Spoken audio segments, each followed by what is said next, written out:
आज का हमारा पहला प्रश्न है कि निम्नलिखित कथनों पर विचार करें कि अनुच्छेद 301 संपत्ति के अधिकार से संबंधित है। संपत्ति का अधिकार एक कानूनी अधिकार है लेकिन मौलिक अधिकार नहीं है। कांग्रेस सरकार के कार्यकाल के दौरान 44वें संवैधानिक संशोधन के द्वारा भारतीय संविधान में अनुच्छेद 300A जोड़ा गया। तो कौन सा जो है वो सही है? केवल 2, 1 और 3, 2 और 3, 1, 2, 3 या फिर, ठीक है। तो इसका सही जो आंसर है वो आपका है ए ऑप्शन, केवल 2। केवल दूसरा कथन सही है, बाकी जो है गलत है, क्योंकि अनुच्छेद 301 संपत्ति के अधिकार से संबंधित नहीं है, बल्कि यह व्यापार, वाणिज्य और संपर्क की स्वतंत्रता से संबंधित है।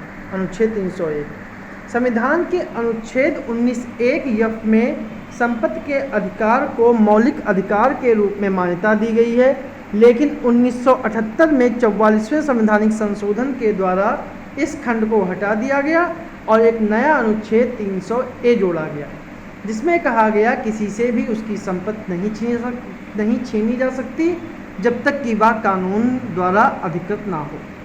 और यह संशोधन जो है वह जनता पार्टी के प्रशासन के दौरान किया गया था। उस परिवर्तन के बाद संपत्ति रखने का अधिकार एक बुनियादी अधिकार नहीं रह गया, इसके बजाय वह एक कानूनी अधिकार बनकर रह गया। इसलिए केवल दूसरा कथन जो है सही है, बाकी जो पहला और तीसरा है वो गलत। अगला प्रश्न है, व्यक्तिगत स्वतंत्रता के अधिकार की सुरक्षा के लिए दायर की जाने वाली रिट है मैंडेसमस, बंदी प्रत्यक्षीकरण, अधिकार प्रक्षा या फिर सर्टियोरी। तो इसका सही जो आंसर है वो आपका है सी ऑप्शन। इसका सही जो आंसर है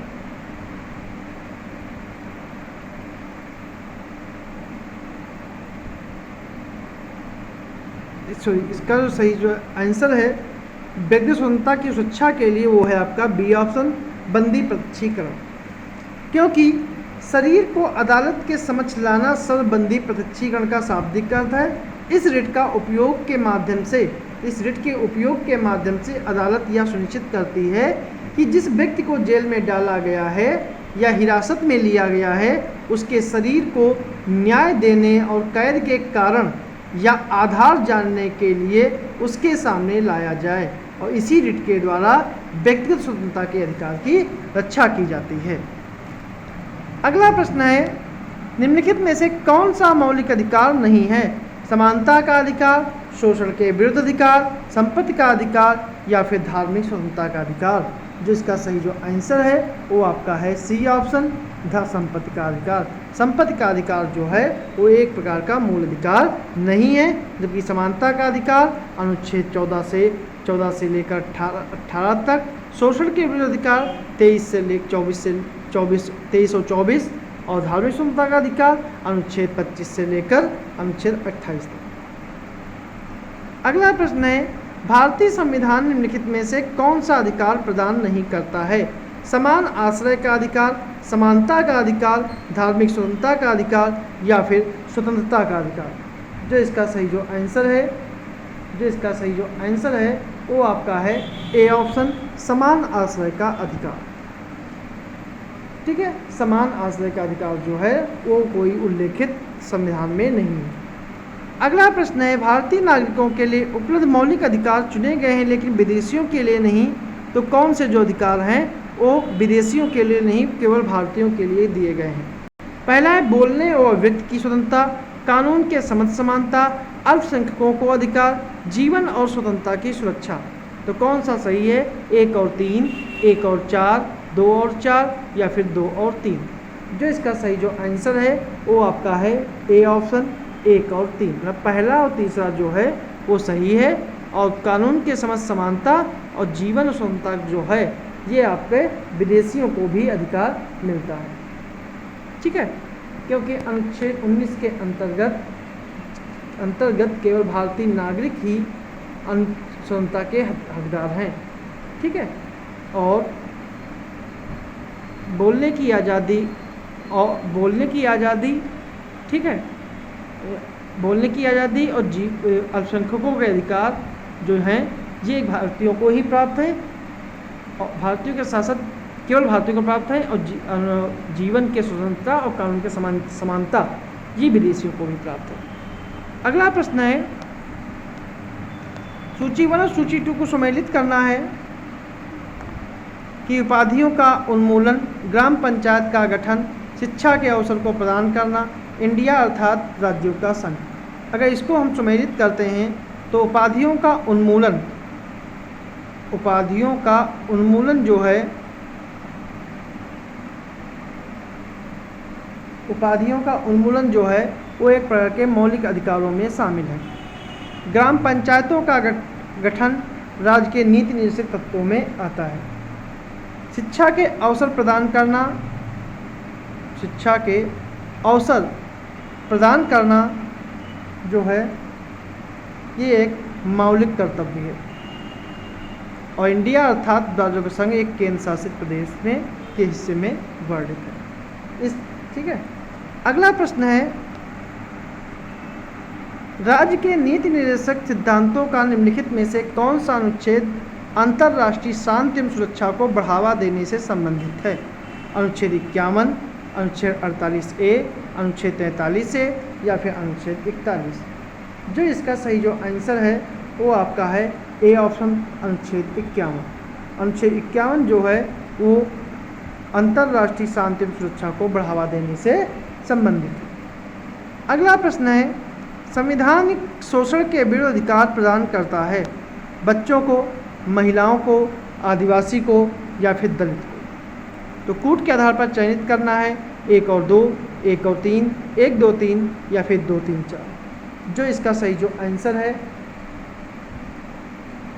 वो आपका है सी ऑप्शन, मतलब 1 2 3। ठीक है। संवैधानिक शोषण जो है वो बच्चों को, महिलाओं को और आदिवासियों को प्रदान करता है। अगला प्रश्न है, राज्य के नीति निर्देशक सिद्धांत एक ऐसे चेक हैं जिसका भुगतान बैंक की सुविधा पर किया जाता है, यह कथन किसका है? भीमराव अंबेडकर, के.एम. मुंशी, डॉक्टर राजेंद्र प्रसाद या फिर के.टी. शाह? जो इसका सही जो आंसर है वो आपका है डी ऑप्शन। ये कथन जो है वो के.टी. शाह का है, डी ऑप्शन इसका जो है वो सही आंसर। अगला प्रश्न है, मौलिक कर्तव्यों के संबंध में निम्नलिखित में से कौन सा कथन सत्य नहीं है? कि इन्हें रिट द्वारा लागू किया जा सकता है, उन्हें केवल संवैधानिक तरीकों से बढ़ावा दिया जा सकता है, इनका उपयोग अस्पष्ट कानूनों की व्याख्या के लिए किया जा सकता है, और किसी विशेष कर्तव्य का पालन संवैधानिक कानून के दायरे में आता है जिसे अदालत को तय करना होता है। जो इसका सही जो आंसर है वो आपका है ए ऑप्शन। जो सत्य नहीं है कि रिट के द्वारा लागू कराया जा सकता है, ऐसा नहीं है। रिट के द्वारा केवल मूल अधिकारों को ही लागू कराया जा सकता है, न कि नीति तत्व और मूल कर्तव्यों को। अगला प्रश्न है, संविधान के भाग में कौन सा सुमेलित नहीं है? भाग 2 सिटीजनशिप यानी नागरिकता, भाग 3 मौलिक अधिकार, भाग 4 नीति निर्देशक सिद्धांत और भाग 5 मौलिक कर्तव्य। तो इसका सही जो आंसर है वो आपका है डी ऑप्शन, क्योंकि यही जो सुमेलित नहीं है, क्योंकि भाग 5 में जो है वो मौलिक कर्तव्य नहीं दिए गए। मौलिक कर्तव्य जो हैं वो संविधान के भाग 4 का में दिए गए हैं। ठीक है। और भाग 5 में जो हैं वो संघ सरकार का वर्णन दिया गया है।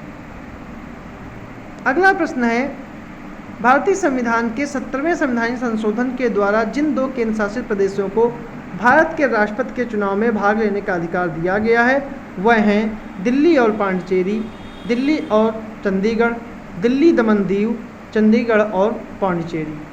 जो इसका सही जो आंसर है वो है आपका दिल्ली और पांडिचेरी, मतलब कि बी ऑप्शन का जो है वो सही है। अगला प्रश्न है, राष्ट्रपति के चुनाव के संदर्भ में कौन सा कथन सही नहीं है? कि राष्ट्रपति का चुनाव मौजूदा राष्ट्रपति के कार्यकाल की समाप्ति से पहले होना चाहिए। राष्ट्रपति अपने पद की प्रवेश करने की तारीख से 5 वर्ष की अवधि के लिए पद धारण करेगा। अपने कार्यकाल की समाप्ति पर वह तब तक पद पर बना रहता है जब तक उसका उत्तराधिकारी उसके कार्यालय में प्रवेश नहीं कर लेता। राष्ट्रपति का चुनाव इस आधार पर स्थगित किया जा सकता है कि निर्वाचक मंडल अधूरा है। तो कौन सा कथन जो सही नहीं है? तो इसका सही जो आंसर है वो आपका है डी ऑप्शन।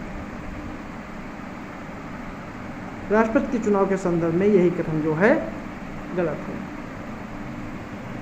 अगला प्रश्न है, भारत के किसी राज्य का मुख्यमंत्री राष्ट्रपति चुनाव के मतदान करने के लिए पात्र नहीं है यदि वह एक उम्मीदवार है, उसे राज्य विधानमंडल के निचले सदन में अपना बहुमत साबित करना बाकी है, वह राज्य विधानमंडल के उच्च सदन का सदस्य है और वह राज्य विधानमंडल के निचले सदन का सदस्य है। तो कौन सा कथन जो है वो पात्र नहीं है यदि, तो इसका सही जो आंसर है वो आपका है सी ऑप्शन।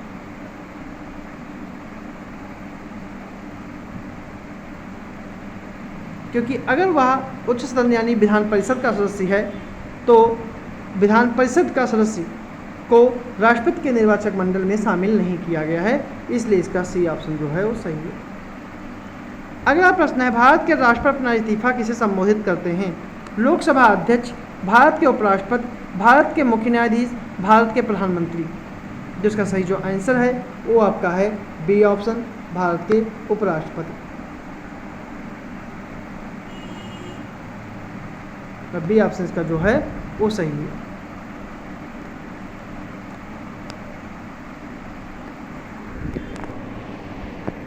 बी ऑप्शन जो है इसका सही है कि भारत के राष्ट्रपति जो हैं वो उपराष्ट्रपति को अपना इस्तीफा देते हैं और उपराष्ट्रपति जो हैं वो राष्ट्रपति को अपना इस्तीफा देते हैं। अगला प्रश्न है, राष्ट्रपति संसद का हिस्सा नहीं है, संसद का हिस्सा है, संसद का हिस्सा है और संसद में बैठता है या संसद में मतदान कर सकता है। जो इसका सही आंसर है वो आपका है बी ऑप्शन कि राष्ट्रपति जो है वह संसद का हिस्सा है। राष्ट्रपति जो है संसद की 3 शाखाएं हैं जिसमें लोकसभा, राज्यसभा और राष्ट्रपति मुख्य रूप से आता है। अगला प्रश्न है, उपराष्ट्रपति को एक प्रस्ताव के द्वारा उसके पद से हटाया जा सकता है राज्यों की परिषद, लोकसभा, कैबिनेट या फिर मंत्रिपरिषद। जिसका सही जो आंसर है वो आपका है ए ऑप्शन, राज्यों की परिषद। राज्यों की परिषद को ही राज्यसभा कहा जाता है। ठीक है, इसके प्रस्ताव के द्वारा उपराष्ट्रपति को हटाया जा सकता है।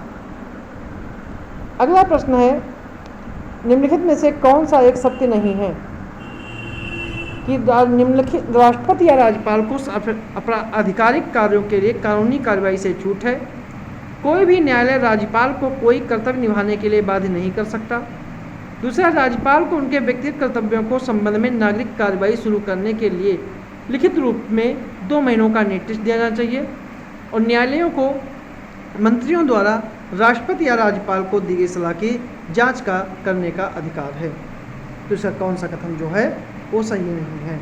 इसका सही जो आंसर है वो आपका है डी ऑप्शन कि न्यायालयों को मंत्रियों और राष्ट्रपति राज्यपाल को दी गई सलाह को जांच करने का अधिकार है या जांच करने का अधिकार नहीं है, क्योंकि अनुच्छेद 74(2) में कहा गया है कोई भी अदालत इस बात की जांच नहीं करेगी कि मंत्रियों ने राष्ट्रपति को सलाह दी या नहीं, और यदि हाँ तो उन्होंने क्या सलाह दी। ऐसा अनुच्छेद 74(2) में कहा गया। आज का आखिरी प्रश्न है कि सरकार के संसदीय स्वरूप के तहत वास्तविक कार्यकारी शक्ति का प्रयोग कौन करता है? संसद, प्रधानमंत्री, राष्ट्रपति या फिर नौकरशाह। जो इसका सही जो आंसर है वो आपका है बी ऑप्शन, प्रधान। तो ये थे हमारे आज के कुछ महत्वपूर्ण प्रश्न।